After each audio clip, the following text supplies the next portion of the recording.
Welcome to the Wood Turning Workshop. If you caught our show last week, you know we spent a lot of time with Bob Fulton, the genius of the jig, and he helped us get this far in building our project, a stave vessel.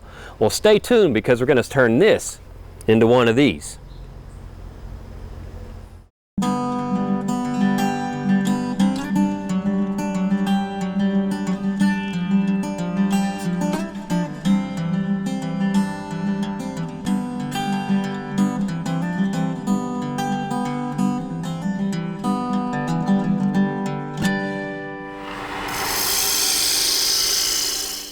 Bob, I had a great time in your shop last week, learning how to make the stave part of the vessel. And we started off with the little insert strips, right? Right, and those were cut on the table saw. All the colorful woods that helped us show this thing off. Yeah, and then we had to do the staves, and you cut those. And the staves were cut on a compound miter saw, and I bought a compound sliding miter saw because I thought I needed the longer length. But I found out that you only need about 7 inches here, so probably any compound miter saw would do. Really? Okay. And you cut about 4 degrees on the top to bottom piece and 2.5 degrees on the stave. So that gives you about the right size piece. Right. And now all we have in front of us is some of your work. You've made a lot more than this, and this is gorgeous. I mean, where do you start up with all your ideas on the woods and stuff? Well, the first ones were not as pretty as the last ones, and I found that I can now turn the shapes, but now I'm working on colors to try to get colors in, put pieces of veneer in. Like here I have a piece of red and white veneer, and a piece of resin vein eucalyptus. Wow. And this is rippled South African satin wood. But you can use fairly cheap woods too, and this is sapele. It's a little bit cheaper wood than some of the others, but it seems to have a little chatoyance. Yeah, kind of like a tiger's eye. You can see down into the wood. Yeah, it looks like it's kind of coming out of the wood, so it's very pretty. And there's all kinds of woods that you can use, and you just need to look and try to find out what really balances out. I noticed too, you're solid, but this is segmented on the top. Yes, this one is segmented with pieces of veneer in between. That's what the little red bits are? Little pieces of red veneer. And this is a piece that came from a local sawmill, and this is Kentucky coffee bean, but it was a piece that was particularly interesting that they had cut out just in a little 4-inch square, and I bought it because I thought it would look nice here, and it does give you some extra detail. Oh, this is fantastic work. Well, Bob, do you have any advice for me before I go into the shop? Oh, I think you've got it made now. We just need to go get some tomatoes or some flowers out of the garden. Oh, and, that sounds good. Take your wife some flowers and use some tomatoes. And that way I can stay in the shop all day long and not get in trouble. Right.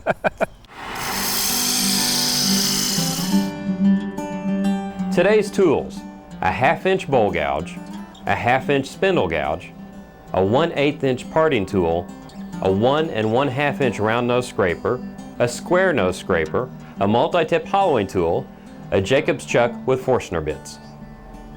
Well, it's been 24 hours since we were at Bob's house, and that is because we needed to let the glue set up for 24 hours to make sure that we wouldn't stress the joints. Now, the first thing we're going to do is we're going to clean up the end of the staves, and Bob showed me a really good trick. With these threaded rods spinning around, you don't want to get your hand into them.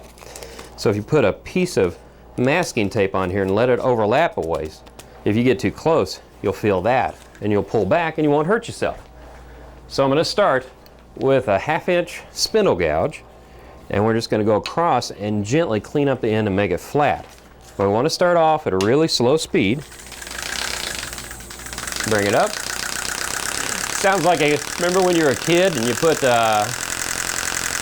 cards on your bicycle tires? Okay, now I just want to start and gently go in and start removing the wood.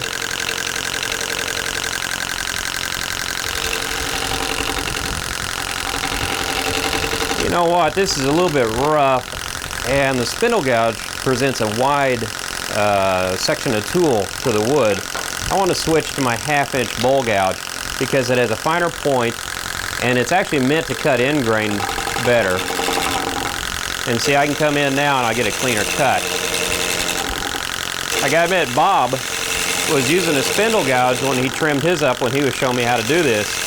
So I thought I'd give it a shot, but I don't have his tool technique. Now we are, like I said, cutting end grain here. So you just want to take your time. And all we want to do is clean this up right now. Just trying to make a smooth, even surface. Let's see how that looks. Pretty good. Well, this is another great idea that Bob came up with.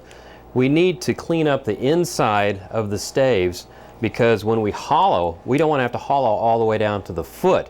So if we go ahead and clean up the bottom part now, we can hollow halfway down or 3/4 of the way down and not have to worry about the very last bit. Well, he came up with the idea of mounting a Jacob's chuck with a Forstner bit in your tailstock, and we're going to drill in there, and then that'll clean it up the way we want it.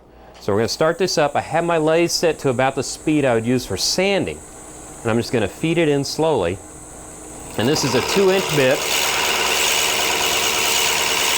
self-cleaning or self-clearing, so we don't have to worry about chips clogging it up.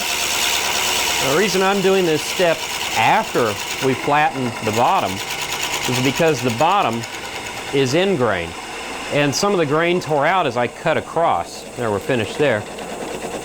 So by flattening the bottom first and now drilling the bottom, I've guaranteed that I'm not going to have any torn grain on the edges here. Our next step is to cut a recess in the bottom of the staves to receive a tenon on the foot that we're going to turn in a moment. And you need a square nose scraper to make that cut. And Mr. Genius of the Jig, Bob Fulton, loaned me one of his handmade tools. It's a chisel he adapted and ground into a square nose scraper and does the job very nicely. Now I've picked the speed of the lathe up just a little bit so I get a clean cut. This is above center, and I'm going to trail the tool and just take tiny amounts of wood off. I want to make the tenon about 1/4 inch wide and about 1/4 inch deep.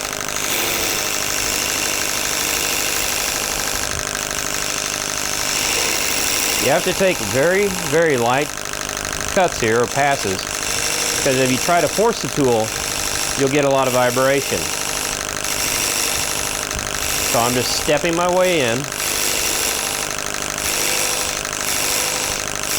The other thing is the side right here. We want to be perfectly straight because we want the glue joint with the tenon on the foot to touch it all the way along there. And that will ensure a really strong glue joint, and we won't have the piece coming off of the foot. This looks about right. There we go. That's nice and straight. Clean that up a little bit. Oh, perfect. Well, we have a couple more steps to do before we take this off and start turning the foot. I want to cut a witness mark in with my bowl gouge. Now, basically, a witness mark is a reference, and I'm going to turn in to make a reference to the thickness of the staves. So when I look at the bottom, once this is reversed and on the lathe, I know not to go any thinner than that, or I'll go through the sides. And also on the bottom, you do want it a little bit thicker probably than you'd have it up towards the top, because you need a little bit of weight to make the piece balance while it's sitting. And so that looks pretty good. Now I know that I don't want to go any thinner than that. Well, the next step, or the last step, is I want to make sure that this bottom is perfectly flat. So the way I'm going to do that is I got a piece of MDF board, and MDF is a man-made material board, and it's perfectly flat. I took some spray adhesive and mounted some 80 grit sandpaper on here. So what I want to do is move this out of the way, and I'm going to sand the bottom perfectly flat with it. I'm going to turn the lathe on, and we'll slow it down to sanding speed.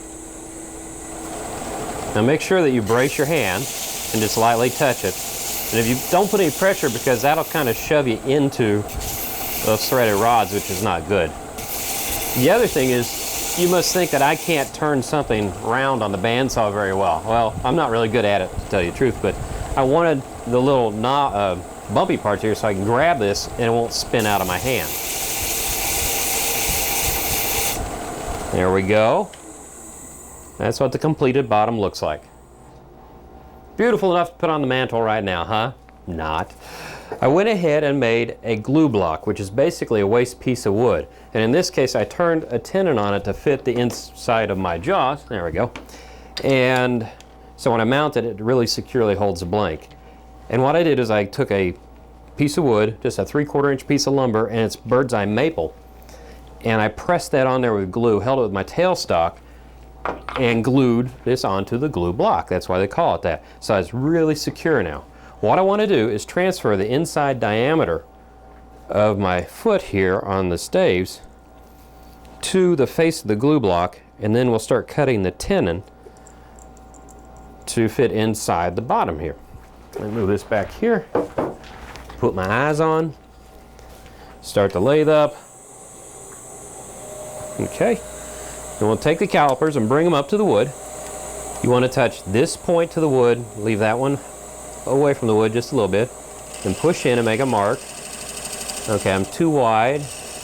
You might not be able to see the lines, but they're there. Now when I get it to match that point to that line, I just push harder. And now I have a line I can cut down to. So pick up the speed a little bit, and bring in my parting tool, and cut down close to that line.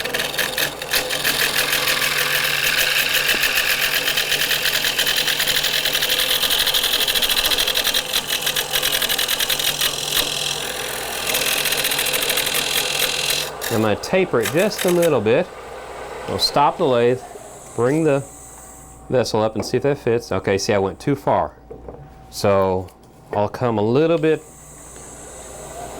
I'll make it a little bit wider.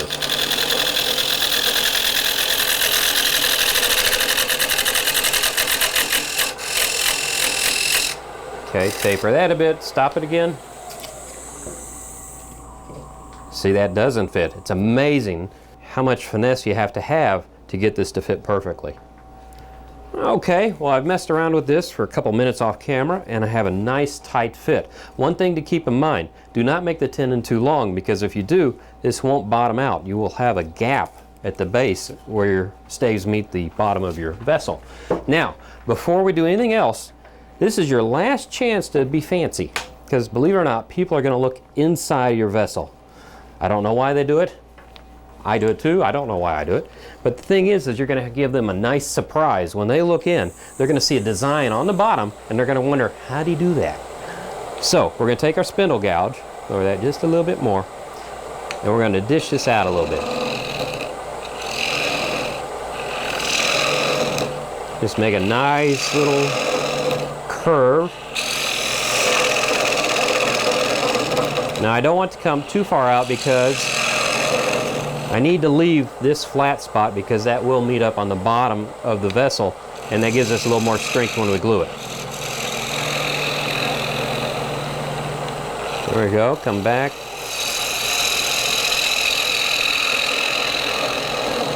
I really like doing this, because the more detail you put into your work shows your pride of craftsmanship. Now, I want to take a parting tool and just come in and 1, 2, 3.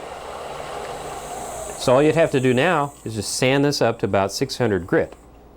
After sanding, you'd take the same glue you used to put your staves together, put it on the bottom. Be real careful right here. You don't want any glue to squeeze out on the inside, because it's a little bit hard to clean out. But you'd put it onto here, and then you'd bring your tailstock up without anything in it, just the ram of the tailstock. Put a board here, crank it in, and hold it, and leave it there for about 30 minutes, or however long it takes your glue to set up. But I went ahead and made another version that's already past that stage.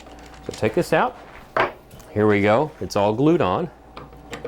Put this in, clamp it down, and we want to start shaping our vessel. Because as we do this in stages, if we do this in stages, it's a lot easier. The first cuts I'm going to make, though, are going to be on the inside, because I just want to clean this up a little bit so I have an idea where the wall is on my vessel. And we'll start with a 1/2 inch bowl gouge. Turn my speed down, start this up.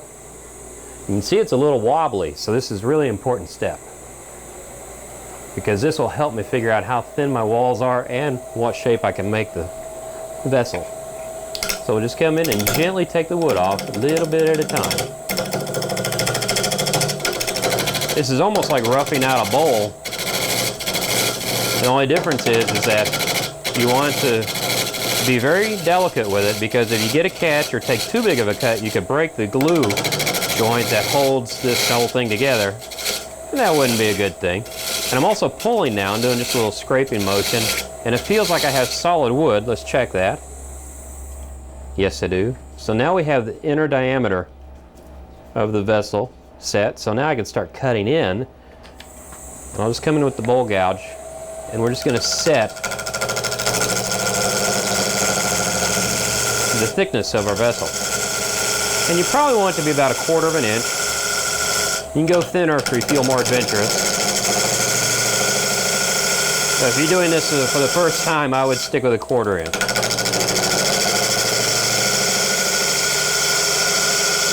Okay, now we got the thickness of our vessel set.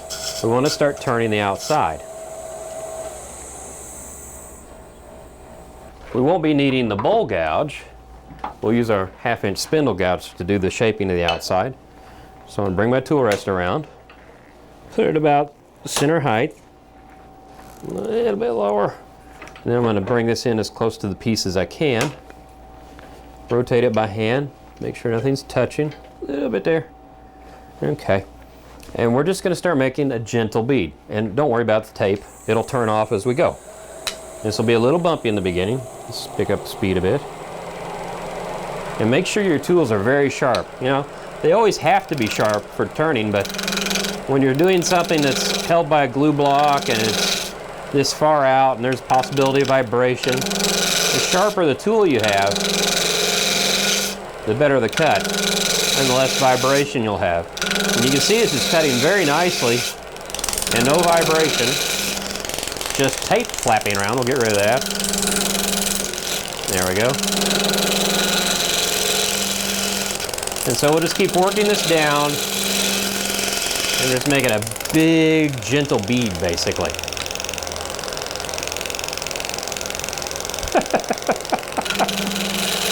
Okay, maybe you can remove the tape first if you want to.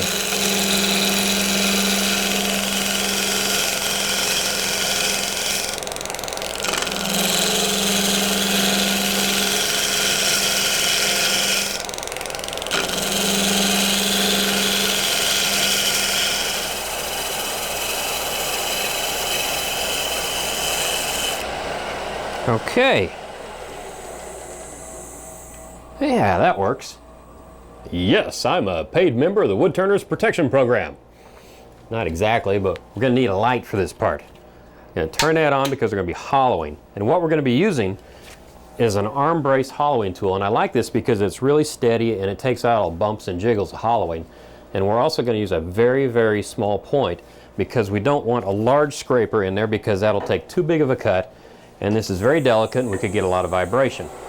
So I've got the lathe running probably at about between 1,000 and 1,500 RPM. I've got the tool rest set to where I can get the tool on it and hang it down just a little bit because we want to trail this as we cut. We just want to come in and take very small passes. And you just want to lock it down with your fingers and swing your body to make the cut. And right now we're taking off the rough edges. And I'm going to work my way down in probably about 1-inch increments and then use calipers to measure the thickness of the walls as I'm going so I don't get too thin.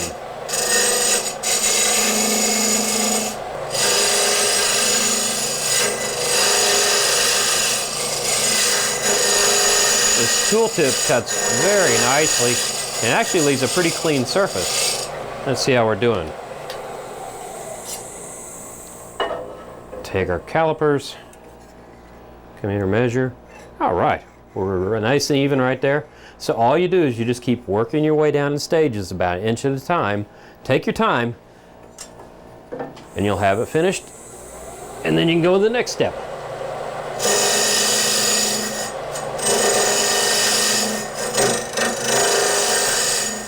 Well, we have 3 sections that we have to turn yet for this piece. We have to turn this separation piece and then our nice big piece of wood for the top, and then a rim. And I went ahead and turned the separation piece, just a glue block again with a piece of walnut on it, turned a nice ring. I measured the inside and outside diameter of my staves and made this slightly larger, so this fits on here perfectly like that. So we're to that point. Now we want to turn the crown. And I've gone ahead and mounted a nice piece of Baduke for our crown. Now I mounted this a different way. I don't want to waste any of this wood. With a glue block I'd have to part it off and I'd lose some of the wood. Well, I use double-stick tape, double-sided tape. And it's really cool stuff. You just put it on there and you can press it on. It holds really, really well. Now I've mounted a Forstner bit in my lathe again, and I've got the lathe slowed down, and this bit is 1 inch diameter.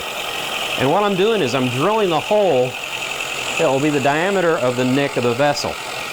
And so I want to clear that out a little bit and just feed this in slowly, and I want to drill all the way into the glue block or the tape block where I've got the double stick tape. And one thing about the double stick tape, Bob said, is a nice hint he gave me.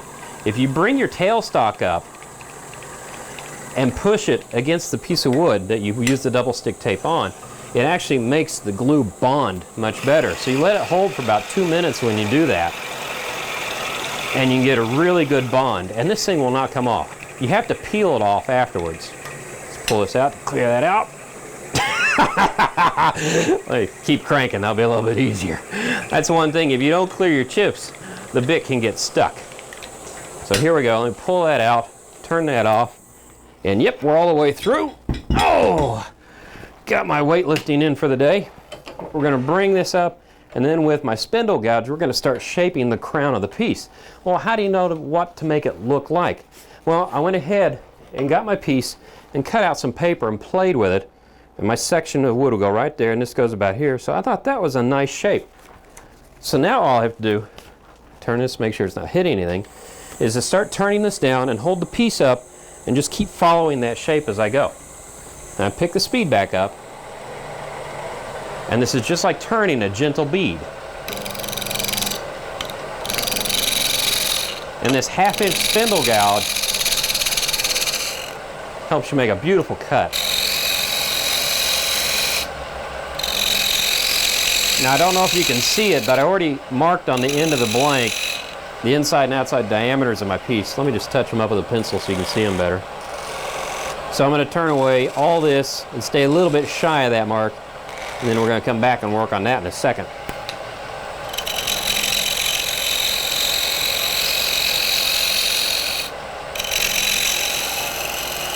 Okay, this shape is looking pretty good. I like that. Now I'm just going to treat this like a bowl. Come over here with my 1/2 inch bowl gouge and hollow out the inside. Well, the bowl gouge did a good job hollowing this out, but I want to smooth this out inside a little bit better because people are going to stick their fingers in here to see the type of work you've done. So I'm going to take a negative rake scraper and use it to clean up the inside. Now I'm just going to take little whispers of wood with it, and it'll leave a beautiful finish in there. Well, the last piece of the puzzle is the rim of the vase, and I went ahead and turned that. Same method, glue block, and I drilled a 1 inch hole so it meets up nicely with that. Well, the assembly now is very critical. To make a nice little delineation, I took a piece of ebony veneer, took the rim, put it on here, and pressed it on, glued it on. You have to do this a segment at a time because what you have to do, you have to make sure that the mating in here is perfectly flat, so you're going to sand that after it dries. Piece of veneer, glue that on, sand that flat, glue this on. So now that you have all the pieces together, you're ready to start turning the outside to a finished shape. So I've mounted this on the lathe, and I brought up my center, and I have a spindle gouge. Now nothing's going to hit. We're going to turn this on, and we're going to start shaping the outside. And just gentle cuts, and you'll blend everything together. Now if you notice, our live center looks a little bit different, and that's because I've added a cone to it. And the cone is a neat thing because it goes perfectly in that hole and it aligns everything. It also gives us a lot of stability now while we refine our shape.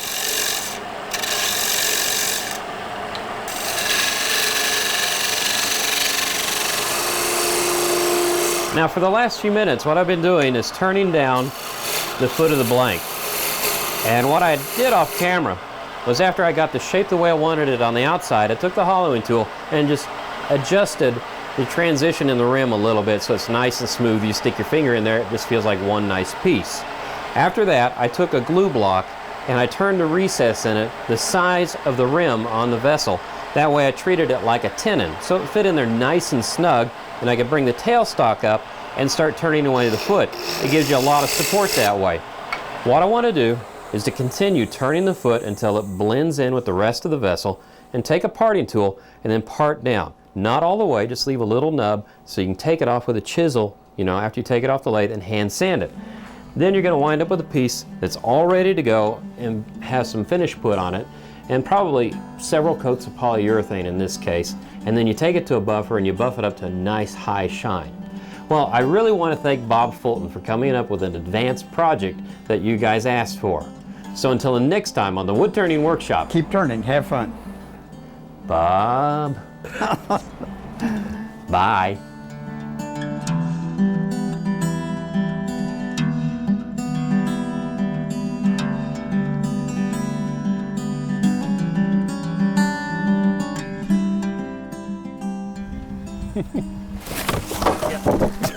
Crap. You got that? Yeah. You got that? How did that happen? I lost my seat. Yes, he got an uneven butt. To purchase a DVD copy of this program, please call 800-823-7210. For more information about Woodturning Workshop, visit our website, rsupublictv.org.